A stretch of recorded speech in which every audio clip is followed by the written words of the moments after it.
Welcome, Houston, to another edition of Athletes United here on the Edge Radio Networks, where truth still matters.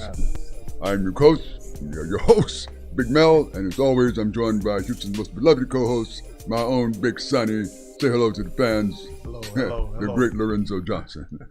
Sonny, part of what we do here at Athletes United, as you know, is support youth development in the world of sports and various sports, if you will. Let's confess, we're basketball players, all right? Absolutely. And we love that game, and we played that game with passion. But we're not limited to just that sport. We never have been. What we have today with us are some very intriguing guests, the coaches, if you will, and a couple of players somewhere in the studio audience of Team USA Junior Olympic Volleyball. What a difficult game. I could never get down the particulars. I was never good at the technical part. It's very technical. But I know how to jump up and hit the ball over the net. Right. Because that requires raw strength. And we want to understand what they do and how they do. And we're going to talk to them a little bit and get to meet them. Intriguing people. This is Coach. Would you give us your name, please? Sean McQuarrie. Sean McQuarrie and Jen McQuarrie. Jen McQuarrie. And they are, again, the coaches of USA Junior Olympic Volleyball. Coach, tell us, in your own perspective, the development aspect of volleyball. It is I think, the most technical sport. Mm-hmm. Fundamentals are the most important thing. So starting early before developing bad habits and everything is so important. Because you have to think about it. You only touch the ball, for 25 points, because each set goes to 25 points. Uh-huh. Each person touches the ball less than a second total. Wow. So if your technique isn't perfect, you really don't have much. So the whole foundation is technique and fundamentals. Technique. Yep. So you do a lot of repetitions in your training. Oh, yeah. Yes. As many ball touches as possible. As many? As many. Okay, that's understandable. What has changed about this game over the years? So even from when I played in high school, it went from side out point where you could only win a point if you were serving. Now it's rally point. So you win a point, somebody wins a point every single play. I didn't realize that. And it is so much faster. Back like 20 years ago, most of the time people would hit the ball, or some people call it spiking, we call it hitting. Hit the ball at about 35, 40 miles an hour. And now an average serve or hit is 65 to 85 miles an hour. So it's a lot faster. Much better athletes, I would imagine. Yeah, for sure. Coach, what, other than the number of players on the court at any given time, how does this differ in rules and regs from, say, beach volleyball? The court's smaller. The ball in beach, the court's smaller. The ball handling is different in beach. You use two hands in beach. You can't push the ball over the net with two hands. You can't receive or be served to with two hands. So that changes the game completely. As in club or on the court, we use hands for everything that we can to set or to dig or anything like that. Can one side touch the ball more than a couple, 3 times? No, just 3. No, that's the same. That's the same. 3 times, yeah, and you're out. That's it. So that's like baseball in many respects. No, I'm kidding. But you see guys dive all out of bounds. It seems they're saving. I mean, it's out of bounds sometimes. It looks like. Yep. You have to run into the sand sometimes. Yes. Can I hit it around the net? No, I wish. That'd make it easier. I see. I don't think you'd have to hit around it. You should be above it. I see. Both are going to be above it. What is the average age of, say, youngsters competing at the junior Olympic level?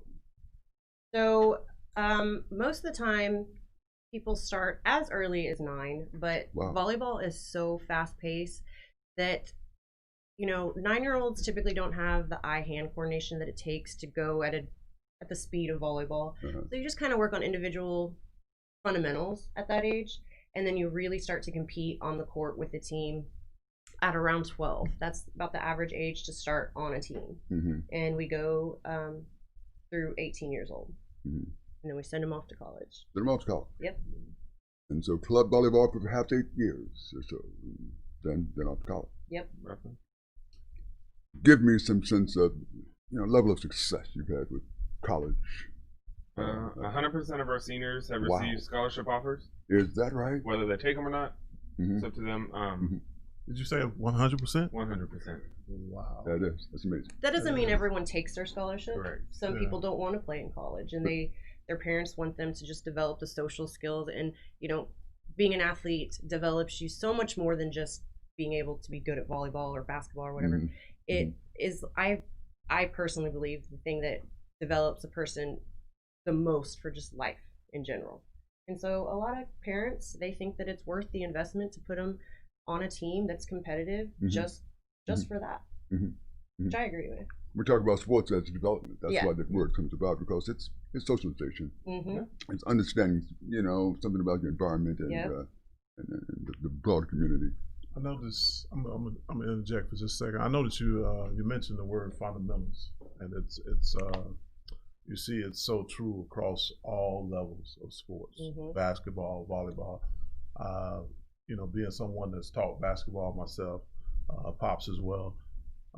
One of the most frustrating things for me would be, in dealing with that, I'll often get kids 8th, 9th grade, and I found myself having to teach them things, right? And I know this is your frustration level is going to come in right here. Yeah. Having to teach them things that they should have known years prior to coming to you. Yeah. Let's the struggle is real. Yeah, let's speak about that. So share your experiences with me. We get into stuff as simple as just talking, just communication. They don't run into each other. And I have seniors that don't talk. I'm like, you're about to go to college next year, and you're not communicating. We're running into each other, having girls tripping over each other and hurting themselves. I'm like, all you have to do is say, got it. Right. Speaking of that, volleyball would require adequate spacing, right, to avoid that kind of situation, right? Okay, go ahead, carry on.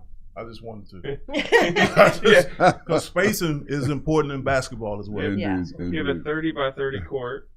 6 people on the court. So you're thinking that's 5 by 6 people are covering 900 square feet. I don't know. It doesn't make sense to me. Yes, it can be frustrating if a girl or an athlete isn't very coachable and doesn't take instruction well.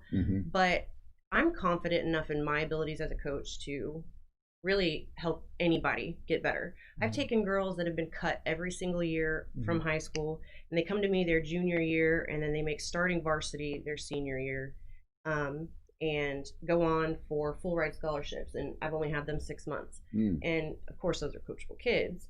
Right. But volleyball is so technical that it's kind of black and white. You have to do it this way because no other way works. I see. So I think it's easier to develop more quickly than other sports.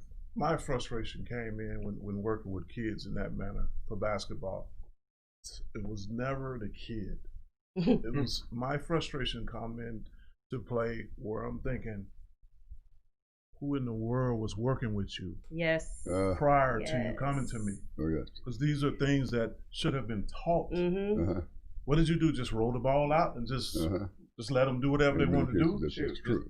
That was my frustration. Not with the kid. Yeah. Because I made up ground with the kid and was able to cover the things I need to with the kid. But I'm like, who was working with you? What were they doing? Or they were... I think that we do have a really big division in volleyball where you have high school coaches and you have club coaches, and there are some incredible high school coaches. But unfortunately, a lot of the districts have to take, someone that's actually a tennis coach or a softball coach and put them into the volleyball coach position, and they don't know enough. So these players throughout their school year develop really bad habits, and we have to break them. I see. And so there's a big division there, just because. Well, tell me this now. At some point, you're either holding tryouts or you're pulling kids from different select positions. What are the kind of motor skills? What are key motor skills you look for that would let you know this person can be a valuable volleyball player, if you will? Well, volleyball, lateral, quick movements. Obviously, if you're a hitter, you have to have some sort of vertical. You have some coaches that say, I want height, but I don't care. If you're 5'6", but you jump like you're 6'2", you're 6'2" to me. So If you're wanting to hit, I need you to get up off the ground. If you're a passer or a setter, you have to be able to move laterally very quickly. That's it. Because, I mean, our movements are 2 and 3 steps each time. We're not running long distance. We have to be able to cut and turn. So your training and practice, what kind of conditioning drills do you do? I have a unique way. I believe that conditioning without a ball is pointless, and you can do that outside of practice. So if we're going to condition, we're going to do it with the ball. So anytime we are trying to get our endurance up, we have a ball in our hands doing something. I don't want to waste that precious practice time teaching you to run. You can do that on your own at home. So two birds, one stone kind of thing. Might be serve, run around the court to the other side and serve, run around the court to the other side, serve. So that's just, you're getting the endurance in, you're getting the conditioning in, and then you're still getting your reps in on That's serve. very interesting. Now, how many games is there in a match, for example? Well, in high school and college, it's 3 out of 5. But with club, because we play so many matches, and a match is, 2 sets, 2 or 3, it's 2 out of 3 sets to 25. We play anywhere from 6 to 12 matches in a day. So we do 2 out of 3 instead of 3 out of 5, where, because high school and college, they play 1 game a day or 1 match a day. That's it. You may play 4, you may play 2 or 3. We may play 6 to 12. Is this game televisable? Is this game, in your mind, something I can build excitement around, drama around? Absolutely. Really intrigue. Really? Yeah. Okay. So fast. Give me your best example. Give me your best example of why. That's her life right here. So when we were at Nationals this past year, AAU Nationals in Florida, it's those moments where you forget to breathe because you're watching everything, and everything happens so fast. And it's where someone from the other team hits the ball at 65 miles an hour, and you don't think your player can get there to pick it up before it hits the ground. And she shows up out of nowhere, diving across the floor, picks it up, and makes a great play out of it. It's so athletic, it's so fast, and it changes so quickly. The momentum of it changes. Blowouts are not a big thing in volleyball. It's usually very close, very back and forth. I see. So there's no crying in volleyball, is there? I mean, that's coach. Well, maybe. All right. I was kind of curious. That all stems down from. That's a whole other segment. About time for break. You want to take us into break? Well, we're talking with Coach Sean and Coach Jen. Coach Sean and Coach Jen of the USA Junior Olympic Volleyball Club. I'm going to take a short break and we'll be right back.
The Natural Nation Network is really about taking control of your health physically, spiritually, emotionally, even intellectually, because there's so much out there in misinformation. There's a lot of people now that are suffering from all sorts of diseases that they really wouldn't have to suffer for if they had better information.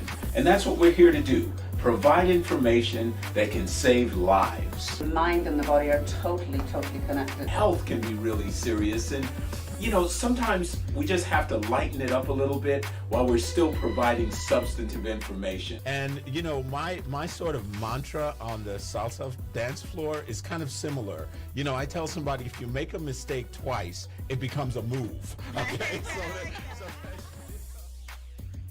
Tune into Natural Nation every Tuesday at 11 a.m.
And we're back, talking with Dr. Sean, and I'm sorry, Doctor. Doctor, hey, I just got a elevated your promotion. status instantly. Coach Sean and Coach Jen, which in many ways are doctors of volleyball. There we go. It's true. And we were talking about a lot of things regarding the fundamentals of volleyball, and you were talking about exactly how you train and condition and position athletes to become better and how fast the game is, that kind of thing.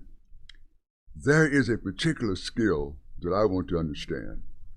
Can you give me that hand? What does it look like? So you close one fist, Close one fist. and then wrap the other one around. Oh my God. And then point your thumbs. And point your thumb. What's your thumbs down? And you're supposed to directionally hit a round spheric object. Yes. Really? That's traveling about 65 to 80 miles My an hour. God. My My God. goodness. There's no telling where that ball is going to go once it hits Right. Hey, we get hit in the face because sometimes you don't have time to react. It's so fast. You get hit in the face, the shoulders, the knees, My. because it's coming so fast. You don't even have time to react. The athletes you'll be talking to in a little bit, they've been hit in the face. So that's a matter of course playing this game, right? I mean, Yeah, you that's will like- get hit in the face. You're not a real volleyball player until you get hit in the face. I see. Put a stamp on No, Yes. Clever approval. That's no a good missing one. teeth or anything like that. Hockey player. Well, No, Not no. that I know of recently. yeah, not recently, but I've seen it happen. It's capable. It's possible. Oh, yeah. All right, I see. You travel a bit. Yes. Yes. Yep, we do. Because we go to national qualifiers where the best of the best throughout or out of the whole U.S. Uh-huh. Go and compete to see who can make it to the top to go compete at nationals. Mm. So, last year was obviously a little bit different because of COVID, but we start to travel in February and then through March, April, May, and then nationals are in June. Mm. Okay. And you are based Allegiance is the name of the volleyball club. Allegiance You're based in- volleyball. Allegiance Volleyball. Let's say that louder. Allegiance Volleyball. Allegiance There you go. volleyball. Absolutely. And you're based in Woodlands, Texas. Yes, Woodlands. we're in the Woodlands. Yeah. Explain to us what Woodlands, Texas is and why it has such intrigue. Well, youth sports. the Woodlands is growing like crazy, Okay. and it's actually Conroe area, but we take people from Huntsville to Livingston, Humble, Sugarland. Mm-mm. We've had people come from Okay. Bryan. Sugarland. Oh. That's kind of far. Yeah, it is, but it's worth it. You know? Mhm. To get good coaching. Yeah, Absolute good coaching. yeah. Absolutely. Excellent Key words right there. So this is seasonal. I mean, or is it? It's pretty much year round. My mind. Yeah, we don't get much of a break. I do believe breaks are very healthy, so I'll give them a week or two here and there. But it's mostly all year. Pretty much. Even the competition. For the most part, competition starts in December, and then it usually ends end of June.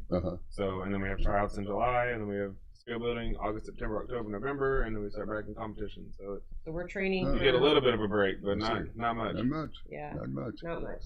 Is there cross training things that you would recommend? I mean, obviously you got to have certain skill sets, an athlete at that level. But one of my biggest pet peeves is long distance running and heavy weightlifting.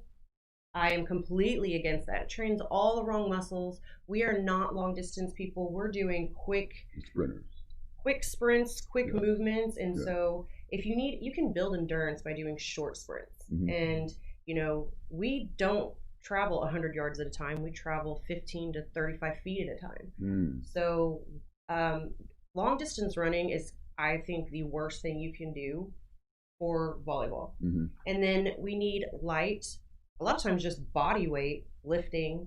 There's no point in heavy lifting. We just need to tone and get those quick jerk muscles toned up and ready to act fast. We don't need heavy. That's it. Interesting. No. Why does volleyball practice happen at 5 a.m.? No. That's a high school thing. Our that's high is in school. the evening. I don't know what that is. You got me there.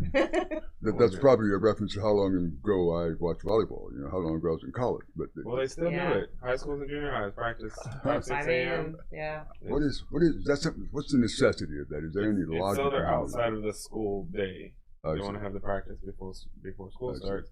That it doesn't interfere with their periods. They get more time with the athletes. That's really the only reason. Yeah. The competing interests of the gym. Yes, exactly. Right. Yeah. Especially when you have like basketball training and volleyball training and whatever else is coming in. Sometimes football has come in because it's raining or. Good. So if I'm 18 years old and I want to come out for the team, is that possible? So it is. As long as you're still in high school, if this is for some reason, which we don't come across this hardly ever, if it's your 5th year in high school, no, you're not eligible. If it's your 4th year and you're 18, you still have basically 1 year of eligibility. I see. The guys on the 5-year plan don't. No, if you're on a 5-year plan, won't work. A typical high school season would start in what month and finish in what month? High school is August to as late at the exception of this year, through the end of November. Okay. And then we start. We're still training throughout that time, and then we start tournaments in December and starting to get ready for those national qualifiers and nationals in June. I know you said earlier, typical matches best 3 out of 5, right? For high school. For high school, for like a typical season for high school, like how many games would they play in a high school season? Anywhere from 25 to 35. Yeah, for high school, and then on a Saturday we play 12. Yeah, in one day. We can play up to 12 in one day. That's why we do 2 out of 3. We usually have for USAV up to 100 matches in 3-4 months. It's a lot. That's a lot of work. It's a lot. It truly is. Break times. Okay. Once again, we're talking with Coach Sean. Coach Sean and Coach Jen. Jen. USA Volleyball Junior Olympics. We're going to take a short break and we'll be right back.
And we're back.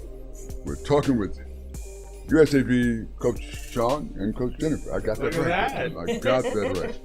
And we're talking about USA Volleyball is the junior Olympic level, club level, and there's a lot of strenuous time and effort we were talking about as we broke. Coach, give me some idea of the typical recruiting season from colleges and universities towards these athletes. Games that are on a little bit now. It's what, February 15th? February 15th. When you first start coming out to actually see you, talk to you, and then there's like dead weeks in there, and there's different times. So they have all year, but there's like a dead month in June, and then there's a dead week in November, and then so they have this whole set out schedule for it. But typically they start in February, that they actually come out and see you play at tournaments. I see. And then that runs through. Now, a college coach still can't talk to a sophomore or younger. They have to talk to the coach. Everything has to go directly through the coach. Who determined that? The That's a good question. Really? NCAA rule. Get to function under NCAA guidelines, even though you may be club level. Right. Yes. Okay. All right. So they have to wait until I think it's now June 15th, going into their junior year. So before their junior year. Then the player can talk directly to the coach. I see. Incidentally, we were joined during the break at the far end of the segment by our very own former professional athlete turned entrepreneur and wellness practitioner, Ms. Christy Yannick. We refer to as Dr. KJ. So she's here to make some of this magic as we do every week. Some of this, I call it making chicken soup. There you go. So, KJ, tell us what we're talking about here. Give us some idea. Yeah, so thank you, Mel, for having me on the show. And our pleasure. We have this lovely couple with us today, volleyball coaches who have been coaching for many years. You guys said y'all were coaching for... We've been open here for almost 10 years. Yeah. 10 years. And then coached before that in North Texas for about a year together. 2.5, 3 years. So about 2.5, 3 years together. And then we opened Allegiance, and so all together it's like 13 and a half years we've been 13 and a half years 13 and working together. Yeah. That's commendable. Yes. And you've managed to stay married during that. I know, isn't it remarkable? So tell us, how have y'all not killed each other yet? No. There's times, Tell us the pros and cons of working together, the pros that come with that and the cons that you feel may talk about the cons, just talk about the pros. Well, okay, we are fortunate that we actually like each other. Yeah. That helps. And we do, just like any working relationship, there's boundaries and you stick to them and it works. And the good thing is when we go home, we don't have to catch up on work. We get to talk about other issues and other things going on in our life. And so when we're not on the court, it's kind of just about us, not catching up about our day. We were with each other all day. Do y'all have a boundary of when y'all put work aside, y'all don't talk about work anymore? You'll have y'all's you time, date night, stuff like that. Where y'all just don't talk about work at all. Y'all don't bring it home. Yes. Is there boundaries, and what tips could you give somebody who works together in business or life together, couples? So just like any other job, sometimes you just go home exhausted, and it's been a long day, it's been a rough day, and I am fortunate enough, I don't have to tell him, he was there, and so I can easily say, let's veg out and talk about nothing, and he respects that because he knows you have to have that mental break, Absolutely. And I'm fortunate enough that he considers me the head coach. Yeah. Yeah. He's a smart guy. You got it. Hammer now. Yeah. And so, he listens to me, and he obviously gives me his input and everything. But at the end of the day, because this is something that I've wanted since I was, 13, that he kind of gives me the final say. I've always said she owns it. I just work there. All right. That makes sense. Just tell me what to do. Toss the ball in. I got it. Got it, coach. No, it's probably a foregone conclusion that any offspring between you two might go to volleyball. Yeah. I have a daughter that is almost 12. Ah. She's 11 and so she's 11, and so normally she would play on a 12s team, but she practices up with a 17 and 18-year-old. Come on. Yeah, because she's been doing it since she could walk. Before she was even talking, I was working her elbow fundamentals. And we have a lot of high school coaches already trying to get her to come play at their school. She's in 6th grade. Wow. Not even at the high school level yet. Not even junior high level. Is that interesting or what? I have a question, actually. I think this could benefit a lot of people. Like, I want to know what is one thing that you feel keeps you two centered together? Like the magic sauce that keeps you two centered. It could be faith, it could be family, it could be just that one thing that keeps you two centered, grounded, together. Obviously, faith and family is number one. And we always say unified front. No matter what it is, we're going to unified front. Everybody's going to see that. And if we need to discuss it in the office or at home or something like that. That's probably the best thing. But faith is like the foundation of not only our marriage, but our family and our club. Yeah. We do Bible studies at practice. We take 10 minutes out just to talk about how we can challenge each other and keep each other accountable for the week. We pray so many times throughout practice and games and everything. So, I truly think that if we didn't have that, I don't think we would even still have this business. Really? Yeah, I agree. Amen. Yeah. I love that. So that's foundational for you. Yeah. Absolutely. Yeah. Now, you find yourself sometimes in a tough, tight game going, in the name of the Lord. Yeah.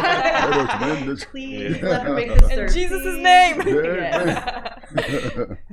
Well, that's understandable. Now I think that's a great method of unifying the cause and the purpose. You're not excluding anybody. You don't care who or how. But my basic background is if I want to play volleyball, correct? And if I'm good enough to make your team, you don't care. That's the question. Oh, I was like, what are you asking? I'm like, correct.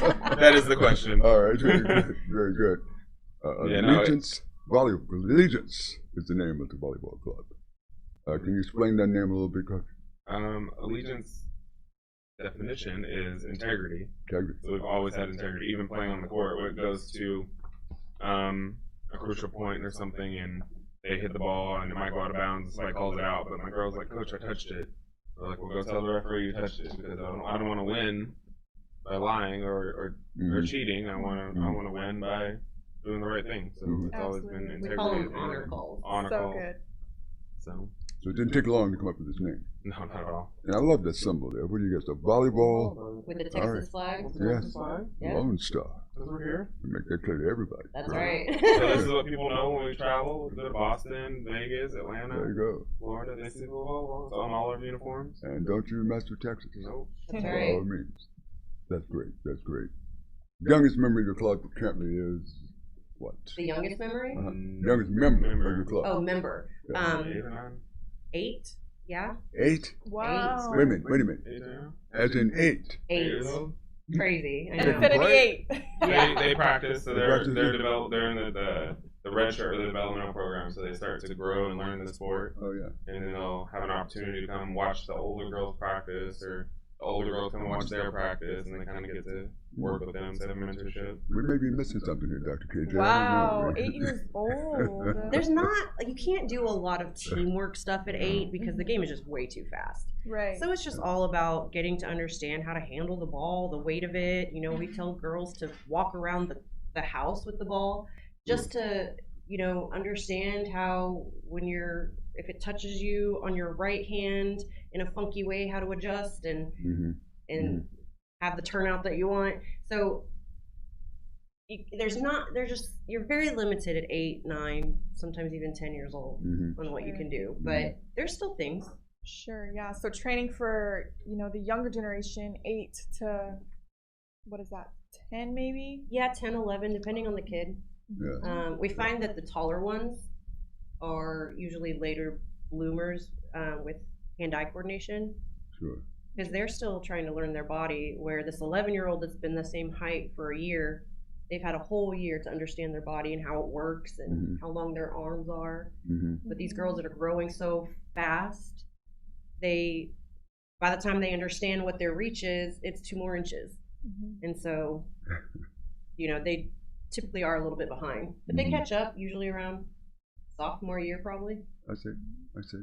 Yeah. At that development stage. Yeah. There is such thing as professional volleyball, is there not? Well, to the extent we understand it. So obviously you have, you know, Olympic volleyball. So before this whole pandemic thing, they were talking about having a U.S. volleyball professional league to come out in late 21, early 22. So I'm not sure what the plan is now, but volleyball has been evolving to get it ready for people that may not necessarily know the sport but find it exciting. So that's why it's sped up so much in the last 10 years. They've done rule changes to where it's just not like ball handling errors, because that's boring. You want to see hard hits, fast hits, hard digs, stuff like that. And so they've been prepping volleyball for the last 10 years to go pro. So now we just have to kind of see, because of everything that's going on in the world, how that's going to start now. Yes. You know, I guess it's one of those games like tennis and table tennis. Action is happening, you know, laterally. But football, basketball, sports like that, baseball, you got these officials who seem to be involved in the game, who seem to be down there with the dirt, man, and sort of checking things out closely. In tennis and volleyball, we tend to have some officials sitting in a high chair. Yeah. You know, they're sort of looking down at you. Yeah. Okay? Making rules and calling balls strikes, if you will. How will that change? Or how does it affect the game? Are you confident in a call?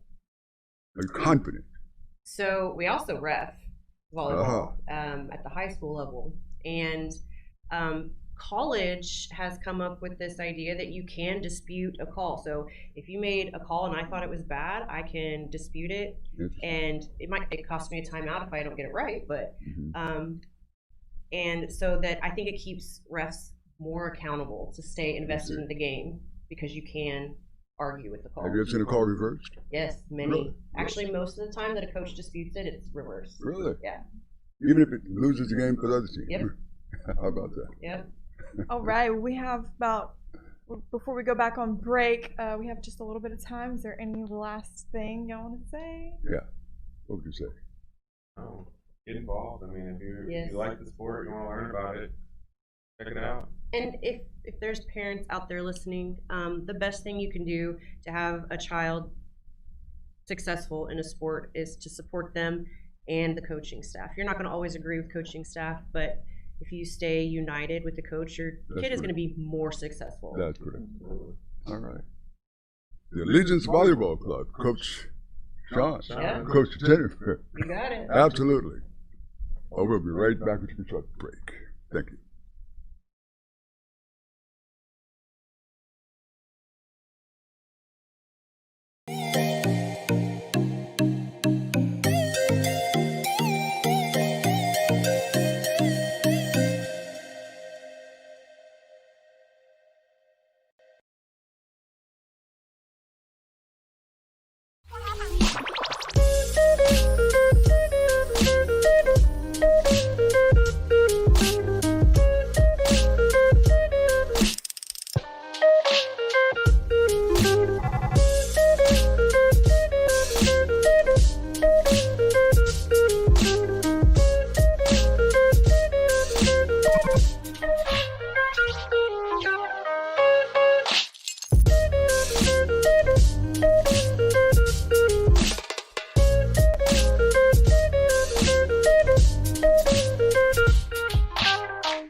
And we're back with Athletes United episode again on the Edge Radio Networks where truth still matters. We've been talking volleyball this morning, USAV with Coach John and Coach Jennifer. I remember it, see. And they've developed an intriguing volleyball organization here, a training organization, a people development organization, if you will, more so than just volleyball. And we have a couple of the athletes with us this morning, and we're going to ask them to give us their names, starting right here. I'm Rebecca Jackson. Rebecca Jackson. And? I'm McKenna Sister. And McKenna? Sister. All right. I'm going to let you say that. Welcome. We are so glad to have you on today. Absolutely. We heard there would be some youngsters from played volleyball. I was expecting a bunch of little kids about that loud, noisy with some bubble gum, and a baseball cap. Happy to know that you guys are here. You've actually won something today. You've won third place. Yes. Unlike most consolation prizes, you actually win this one. Yes. This is not one given to you started by default because you didn't win the championship game. You actually won. For competed this for place. this. Let us see that trophy if you can for a second. Wow, hold that up. That's impressive, ladies and gentlemen. You actually won this someplace. Now, exactly where did you win this, if you will? What tournament? It was a tournament in Florida. Wow. Yeah. Out of town. Yes. Out of town. Okay, and what was the tournament exactly? Or what? I mean, it was AAU Nationals in July. So, like, everyone comes together, and it's like this big national tournament. They have teams like from Puerto Rico and all that kind of stuff. So it's really big. Yeah. Really. Wow. You ever competed in something like that, Dr. KJ? You have a little experience with a national competition. Not to that extent, but yes, I've gone to nationals myself in my former pro years as an athlete. Yeah. So I know that excitement all too well. Huh. I want to know, how old were you two when y'all got into it, and what was one thing that you remember kind of inspired you into volleyball specifically? I was probably 12. In 7th grade, and all my friends were doing it, so I just liked it, and then I just stuck with it until now. Yeah. I started playing volleyball in 8th grade, and then I went into club 9th grade, so I was probably 13 to 15. Yeah. Were you fast, quick, coordinated? No. No? I believe I was pretty fast. Yeah. I was doing the thing out there. Yeah. I was very awkward and had to get with my body for sure when I first started. Well, you guys are not average height for females. I mean, you're a little kind of tall. Yes. Yes. Typically speaking, the taller the athlete, the less of an athlete, typically speaking, which explains why we consider athletes like Shaquille O'Neal and Wilt Chamberlain and Kareem Abdul-Jabbar, we consider them freaks because they're super coordinated and super athletic to be that doggone tall. So you've overcome something, recognize that. Yes, okay. I think I was in tune to my body very fast for my height as a woman. Wow. Can you tell us this? Go ahead. No. I'm sorry. She's going to answer a question before I ask it. I mean, she's ready. All right? Listen, you decided to be an athlete at some point. Mm-hmm. You decided that's what made you tick. And about what age was that? Did that separate you in any way from the crowd, the gang, if you will? For sure. It definitely separated me from my friends, like not being able to go out all the time. And because I was always at volleyball, because that's what I wanted to do. I wanted to be the best. And in order to be the best, you have to practice all the time. Mm-hmm. So probably about 15 is when I decided to like really put everything into it. Wow. Yeah. My parents, they're very tall, and they were dedicated athletes. So they wanted me to be one too. So around 5th grade, I started like playing basketball very seriously. Really? And then I was like, this is not for me. And 9th grade, I was like, yes, volleyball is where my heart is. Really? Yes. What particular sport did your parents compete in? My dad was a swimmer. How about that? And my mom she played track. She ran track. Ran track. Yes. That's powerful. So tell us y'all's positions on the court with y'all's height, everything like that. I'm curious the positions you two play. So I'm a DS, but I was a hitter for Explain to our viewers what a DS is. It's a defensive specialist. Defensive specialist. Yes. All right. And I'm a person that I never score. Well, sometimes I score. Sometimes. But, yeah. But I'm all defense, and Becca is all offense. Really? Yes, I'm a hitter. I'm a middle blocker, as they call it. I see. Yeah, I'm an offense player. I'm the one who puts the ball down, usually. I see. Yeah. You score. Yeah. So if something gets past the first line, you're the last line of defense. Kind of. Kind of, yes, sometimes. And only you're offensive minded. Mm-hmm. I see. How many people are on in any given court at a time? Six at a time. 6? Yes. On each side? Yes. So 12 altogether on each side. Okay. Yeah. I'm confused. I asked the wrong question, obviously. So how many? Let me ask that again. How many players are on the court at any given time? So there's 6 on one side and 6 on the other, so 12 altogether. 6 per team. Yeah. 6 per team. Yeah. Thank you, Dr. King. Let's simplify that. Having Elmer Fudd disease over here just somehow. Listen, if now I'll ask you the same question I asked Coach. If I'm 18 years old, I'm 17, 18 years old, I've gotten a sudden, surge in energy, and I'm filling my court, and it's a little bit better, and I feel like an athlete. Mm-hmm. You think I can come out and play this sport at a reasonably competitive level? 100%. If you put all your efforts into what you believe you can do, you can do it, I believe. So yeah, after college, I believe that many people can go to professional, make this professional. Both of you interested in college? Yes. Scholarship-wise? Yes. Volleyball? Yes. Okay. Now you're being recruited, obviously. Mm-hmm. Huh? Yes, I'm in college right now. Oh, I'm sorry. No, you're good. I'm She's sorry. not. I'm 18. I'm a freshman in college for volleyball right now. I see. Yeah. I see. And you're going to be? Yes. I'm a Mm-hmm. junior in high school right now. And you're confident you're going to be a recruited athlete? Yes. Did you hear them? 100%. Yeah. I'm going to get my scholarship. Right, so... Let's look right in the camera and say she's sure. Right, so we had Coach Sean and Coach Jen on. I want to know a little bit about the relationship you two have with them and how it impacts the way you play, the mentality, the mental, physical, spiritual. They mentioned y'all pray together. Y'all are doing these things together and coming together all the time, and so it sounds like there's a bit of a good relationship there. I want to kind of hear how that's how big of an impact they've had on y'all's lives. On my life, they've had a very big impact. From 15, funny thing is, I was actually terrified of Jen. I did not like her. And now she's like my best friend. And so, they've, in volleyball and outside of volleyball, both of them have been, helping me through everything, volleyball-wise and outside of volleyball. That's amazing. Yeah. That is the well-rounded coach, right? Yeah. The coach and the player, the relationship. Yeah. I trust them with my entire future. If she tells me to do a whole cartwheel in the court, I We're will. doing it. And yes, these people are very faithful, and we do pray between sets even if we need to, and that really has developed our relationship. Wow.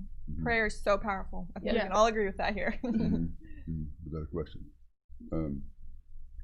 You're a freshman in college, you said? Yes. Where? Friends University University. Kansas. Yes. In Wichita, Kansas. Really? Yes. How about that? Yes. Is it faith-based college or? Yes, it is. Okay. It's a Quaker-based college. There are Quakers in Kansas? Yes. Is that right? Yeah. Interesting. You have a competitive schedule there, obviously. Yes, I start my day at 6:30 in the morning, and I don't go to sleep until 11:30. My. Yeah, going all day. That is a long schedule. So as you're sitting there considering where to go to school, you said, I know what I'll do. I'll go to Friends University in Kansas. Is that how it works? Yeah. It was just kind of I just went for it, and I was whatever happens, gonna happen, and God He's in control, so you're just gonna have to let Him take over. Amen. And thus far, it's working out just fine. Yeah. All right. Fantastic. You're sitting here going, okay, one of these days I'll go to Friends. Maybe I'll end up with Friends. I don't think so, but maybe. That's great. That's great. I asked your coach about skill sets and kind of skill sets you probably would take. What would you say are the most universal skills that's applicable to this game? I think your mind is probably the biggest one. Mental focus, yeah. Yeah. As long as your mental, like your mentality is there, everything else will just fall in line. If you don't have a good mentality and you're not constantly working, nothing's going to come together. Interesting. You can have all the skills in the world, but if you are not mentally tough or mature, you're not going to get far. Listen, these guys educate us. I mean, they're giving us the boot on this, right? We're talking to some highly skilled athletes here, and Becca and McKenna. And we're so grateful to have you this morning, and thank you for dropping by and educating us on what you do and how you do it, and giving us a way to celebrate you. Let's give these folks some kind of hand. And we're out. Thank you. Thank you.